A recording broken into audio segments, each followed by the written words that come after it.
দুৰ্লভ 84 লাখ জুনি ভ্ৰমণ কৰাৰ পাছত শত কোটি জন্মান্তৰে হৈ মহাভাগ নৰ শৰীৰক জীৱে দেৱে পাৱে না 84 লাখ জুনি কি 20 লাখ সব পাওয়ার জানো 9 লাখ জলচর সব মানো 11 লাখ কুম কবি গাवे पक्षीगण 10 लाख बतावे 30 लाख पशु जानो भाई 4 लाख बंदर दुखदाई जब ये 84 लाख कट जावे तब कहो मानुष कल पावे 20 लाख और माने गस गसनिर प्रजाति जीव मानुहर करि पुৱাৰ আগত 84 लाख জুনি ভ্ৰমণ কৰিব লাগে তাৰে 20 লাখ হৈছে গস গসনিৰ প্ৰজাতি 9 লাখ হৈছে জলচৰ প্ৰাণী প্ৰজাতি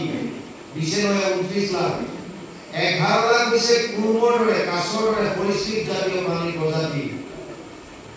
29 29 11 40 চৰাই চিৰিকটিৰ প্ৰজাতি আছে 10 লাখ 40 নহয় 50 30 লাখ বিভিন্ন জন্তু প্ৰজাতি 80 লাখ 4 লাখ বান্দৰ প্ৰজাতি 84 লাখ এটা জীৱই এই 84 লাখ জুনি ভ্ৰমণ কৰাৰ পাছত ভাগৱতে কৈছে শত কোটি জন্মান্তৰে হৈ মহাভাগ নৰ শৰীৰক জীৱে দেৱে পাৱে না বহুত পুণ্যৰ ফলত মানুহে এইটো কৰি পায় সেইকাৰণে প্ৰহ্লাদে কৈছে দুৰ্লভ মনুষ্য জন্ম যিটো পায়া বুদ্ধিমন্ত যেবে হয় কুমাৰ কালত হুয়া একমত ভগতি আচৰণ ইমান এটা দুৰ্লভ কৰি পোৱাৰ পাছত যিজন বুদ্ধিমান হয় তেওঁ কুমাৰ কালৰ পৰা ভক্তি আচৰণ কৰিব কোবাৰ আচলতে প্ৰাজ্ঞ ধৰ্মান ভাগৱতানিহ দুৰ্লভ মানসদেহ তত্ৰাপি অদ্ভুতম অৰ্থম 701 সপ্তম স্কন্ধ ষষ্ঠ অধ্যায় প্ৰথম শ্লোক পঢ়া দুৰ্লভ মানুহৰ দেহ শংকৰাচাৰ্যই কৈছে তিনিটা দুৰ্লভ বস্তু আছে দুৰ্লভম কায়মেবাত দেৱানুগ্ৰহ কাৰকম মনুষ্যত্ব মুমুক্ষত্ব মহাপুৰুষ সংশ্ৰয় তিনিটা বস্তু দুৰ্লভ যিটো আমি ফ্ৰীতে পাইছো বুলি একো গুৰুত্ব নিদিয়ে ঘূৰি ফুৰিছো এই শৰীৰটো পোৱাটো তিনিটা দুৰ্লভ বস্তু ভিতৰত প্ৰথমটো বুলি কৈছে মনুষ্যত্ব শৰীৰ পোৱা প্ৰথম কথা মানুহৰ শৰীৰ পোৱাটো দুৰ্লভ শৰীৰ পোৱাৰ পাছত আকৌ মানুহৰ মনুষ্যৰ পৰা মনুষ্যত্ব প্ৰাপ্তি এইটো আকৌ আৰু দুৰ্লভ দ্বিতীয়টো দুৰ্লভ হৈছে মুমুক্ষত্ব ঈশ্বৰমুখী হোৱা মুক্তি প্ৰাপ্তিৰ ইচ্ছা ঈশ্বৰমুখী হোৱাটো দুৰ্লভ অৰ্জুনৰ গীতাত কৈছে হে অৰ্জুন মনুষ্যানাম সহস্ৰেষু কচিত য়ততি সিদ্ধায়া য়ততামপি সিদ্ধানাম কচিত মাম বেত্তি তত্ত্বতঃ সপ্তম অধ্যায় 3 নম্বৰ শ্লোক হে অৰ্জুন হাজাৰজন মানুহৰ মাজত কোনোবা এজন মোৰ ওচৰলৈ আহিবলৈ ইচ্ছা কৰে 1000ৰ মাজত কোনোবা এজন আৰু তেনেকুৱা আৰু হাজাৰজনৰ মাজত কোনোবা এজনে মোৰ তত্ত্বটো বুজি পায় গতিকে ঈশ্বৰমুখী হোৱাটো দুৰ্লভ আৰু তৃতীয় দুৰ্লভ বস্তু হৈছে মহাপুৰুষৰ সংশ্ৰয় মহাপুৰুষৰ সংগ পোৱা ভগৱতৰ দৰ্শন পোৱা নিগিৰজাই নৱকীৰ্ণ জগতে কৈছিল দুৰ্লভ মানুষ দেহ তত্ৰাপি দুৰ্লভ বৈকুণ্ঠ প্ৰিয় দৰ্শন দুৰ্লভ মানুষ দেহ দেহিলাম ক্ষণ ভংগুৰ তত্ৰাপি দুৰ্লভ মানে বৈকুণ্ঠ প্ৰিয় দৰ্শন 11:29 একাদশ স্কন্ধ দ্বিতীয় অধ্যায় 29 নম্বৰ শ্লোক নিমিয়ে কৈছে দুৰ্লভ মানুষ দেহ দেহিলাম ক্ষণ ভংগুৰ যদিও শৰীৰটো ক্ষণ ভংগুৰ কিন্তু মানুহৰ শৰীৰ পোৱাটো দুৰ্লভ আৰু তাতকৈ দুৰ্লভ হৈছে ভক্তৰ সংগ পোৱা তত্ৰাপি দুৰ্লভ মানে বৈকুণ্ঠ প্ৰিয় দৰ্শন বৈকুণ্ঠ ভাল পোৱা মানুহৰ দৰ্শন পোৱা তাৰমানে ভক্তৰ সংগ পোৱাটো দুৰ্লভ তেনেকুৱা এটা শৰীৰ আমি পাওঁ আৰু পাই ইয়াক আমি ব্যৱহাৰ কেনেকৈ কৰিছো প্ৰহ্লাদে কৈছে যে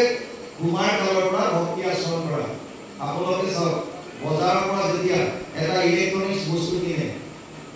আজিকালি সবৰ হাতে হাতে মোবাইল যেতিয়া কিনে বা ল্যাপটপ কিনিছে মাইক্ৰোওয়েভ কিনিছে ফ্ৰিজ কিনিছে ফ্যান কিনিছে তাৰ লগত এখন মেনুৱেল থাকে লিফলেট এখন থাকে তাত লিখা থাকে কেনেকৈ ব্যৱহাৰ কৰিব লাগে তাৰ কেপাসিটি কেনেকৈ ব্যৱহাৰ কৰিব কেনেকৈ মেইনটেইন ৰাখিব এইবিলাক সব লিখা থাকে কাগজত আৰু ব্যৱহাৰ কৰাৰ আগতে আমি এই কাগজখন পঢ়ি লৈ বুজি লওঁ যে বস্তুটো কেনেকৈ ব্যৱহাৰ কৰিম সাধাৰণ বজাৰৰ বস্তু এটা ব্যৱহাৰ কৰাৰ আগত আমি বাৰে বাৰে পঢ়ি বা বুজি লওঁ তেনেস্থলত যিটো দেৱৰ দুৰ্লভ ব্ৰহ্মাৰো প্ৰাৰ্থনী নৰতো অনুপম ঘোষা গাই আছো ভাৰত বৰিষ ধন্য কলি যুগ হৰি হৰি হৰি হৰি হৰি হৰি হৰি ব্ৰহ্মাৰো প্ৰাৰ্থনী নৰতো অনুপম যিটো হৰি পাবলৈ ব্ৰহ্মাই ইচ্ছা কৰে তেনেকুৱা এটা হৰি পায় ইয়াক কেনেকৈ ব্যৱহাৰ লগাম সেইটোৰ কাৰণে আমি মেনুৱেল পঢ়িছোঁ নাই আমি জানোৱে নাই যে মেনুৱেলখন কি মেনুৱেল হৈছে শাস্ত্ৰৰ উত্তম গীতা ভাগৱত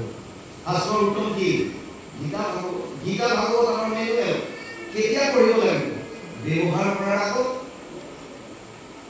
আপুনি শৰীৰটো ব্যৱহাৰ কৰা মানে যেতিয়াৰ পৰা বুদ্ধি গেইন হৈছে 12 বছৰ বয়স কাৰণে ৰাখিছে কৰণৰ সময়ৰ কাৰণে 11 বছৰ পিছতে ৰাখিছে 12 বছৰ কিয় এতিয়াৰ পৰা বুদ্ধি ডেভেলপ হয় বুজি পায় তেতিয়া যদি আমি শৰণ দিওঁ তেতিয়া যদি আমি ঈশ্বৰৰ চিনাকি কৰাই দিওঁ তেতিয়াৰ পৰা যদি ভাগৱত কীৰ্তন হওক এই আধ্যাত্মিক শিক্ষাৰ লগত যদি ল'ৰা ছোৱালীক জড়িত কৰি দিওঁ কুমাৰ কালত তেতিয়া তেওঁলোক বিপথে যাব নোৱাৰে আজি বহুত মাক বাপেকে নিজৰ ল'ৰা ছোৱালীৰ কাৰণে কান্দি আছে কান্দি ভাত খাইছে কোনোবা ড্ৰাগছৰ কবলত পৰিছে কোনোবাই অপকৰ্ম কৰি আছে মাক বাপেকে মুখ উলিয়াব নোৱাৰা হৈছে কিহৰ কাৰণে আধ্যাত্মিক শিক্ষাটো আমি দিয়া নাই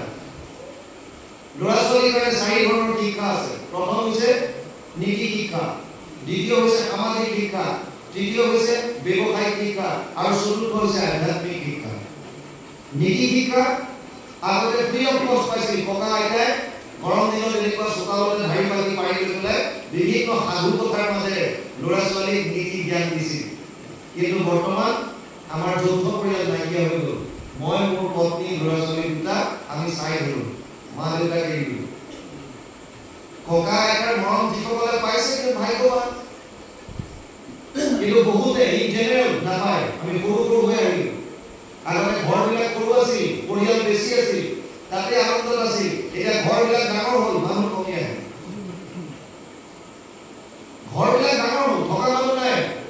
আমালে বহুতে ফোন কৰে যিসকল